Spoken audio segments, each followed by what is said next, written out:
Police were called to multiple shootings throughout the overnight hours. Things quickly got bad. The roads are absolutely atrocious. One person was reported to have been shot during what was described as an attempted carjacking. Trees are toppled over, roofs are ripped off of houses, and debris litters the streets. Now they're just trying to figure out how much this will all cost. You couldn't make out the difference from the smoke and clouds early this morning. That's how heavy these flames were. People that have purchased drones are waiting to see where and when they will be able to use them, especially for commercial use. Over 1 million people for Pope Francis's last Mass in Philadelphia, and members of the Springfield Diocese I traveled with today just wanted to get one glimpse, and they got even more than that. The last time the New England Patriots went undefeated was in 2004 and 2007, when they went to the Super Bowl and went 16-0. Crowds of Hillary Clinton supporters gathered today. I'll tell you why they think she's the candidate to back for president. Several people injured, one person arrested, and it all started with a police chase on Interstate 91 going southbound. Westover Air Reserve Base has had air shows in the past, the last about 3 years ago.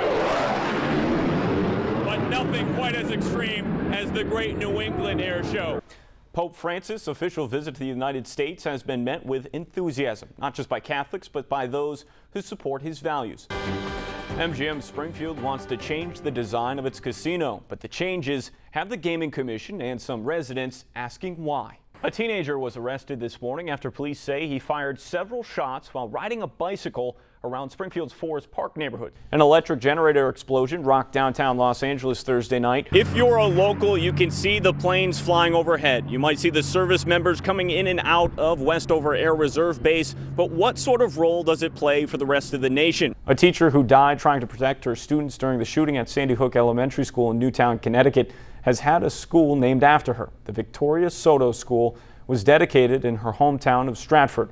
Tropical storm Erica swept over the Dominican Republic with heavy rain and strong wind. Thousands of people were forced to evacuate Friday. At least 4 people were killed. 3 shootings in Springfield's Upper Hill neighborhood in just over 24 hours, all occurring within a couple of miles of each other. I think it's gotten out of control. Around 2:30 Thursday morning, a 24-year-old Springfield man was shot 3 times on the corner of Colonial Avenue and State Street. He was taken to the hospital and is expected to survive. Some local businesses were left cleaning up a bloody trail in front of their storefronts in the morning. The victim had left a trail that's too graphic to show you on State Street all the way to the corner of Colonial Avenue. Detectives are looking for 2 men that were seen running from the crime. You got someone here wiping blood off their business and wiping the sidewalk, and it's just sad. Just after 10 o'clock the night before, there was a shooting on Massachusetts Avenue. A 43-year-old woman driving down the road heard a gunshot when driving by a group of men, and a bullet fragment grazed her head. She is expected to be okay. I'm thinking that when is this nonsense and this violence going to stop here? Around 1 o'clock Wednesday morning on Westford Avenue, a 20-year-old Drez Baker was shot in the leg and later arrested on an outstanding warrant for having a large amount of counterfeit cash and a bullet in his pocket. Residents say the only way the violence will stop is if the community makes a change. Police can't do this. The police can't do nothing to this. The only person can clean up all the shooting and the killing is the people and themselves. Springfield police have stepped up patrols and said there will be zero tolerance for any gang members loitering in high crime areas. Troy Purcell said he's battled addictions in his life, but the worst started with morphine given to him after neck surgery. I got off it after about 6 months, and then I just ended up doing any opiates I could, and then I started to use heroin about March of last year. And while he's trying to stay drug-free, it's been difficult. I can get a month or 2 clean, and I end up just relapsing and going back to the heroin. So, recovering addicts I spoke with said people aren't shooting up by the train tracks or taking drugs in a dark alleyway anymore. It's happening in your next-door neighbor's home or in the school systems. Don Wright was addicted to crack cocaine and said the drug dependency makes an addict feel helpless. An individual becomes trapped and becomes stuck in that drug use and seemingly feels that there's no way out. Wright found support at the Recover Project on Federal Street in Greenfield.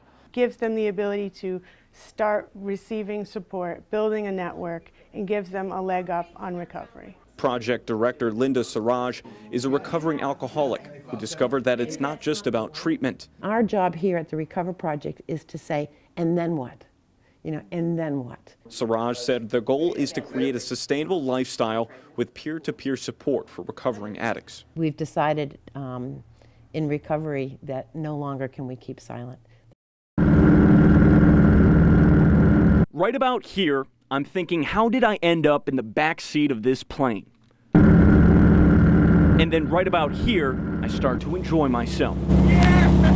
The Geico Skytypers are one of the attractions to the Great New England Air Show at Westover Air Reserve Base.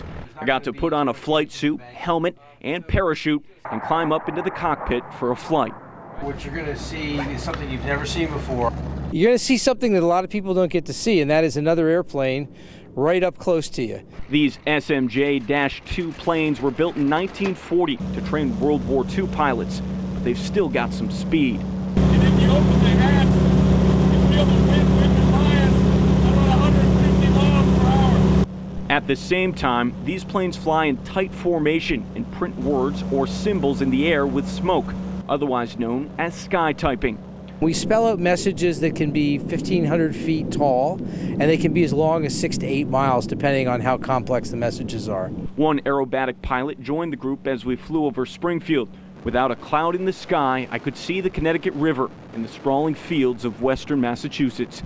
And you didn't need a message written across the sky to see the excitement people have for the Great New England Air Show.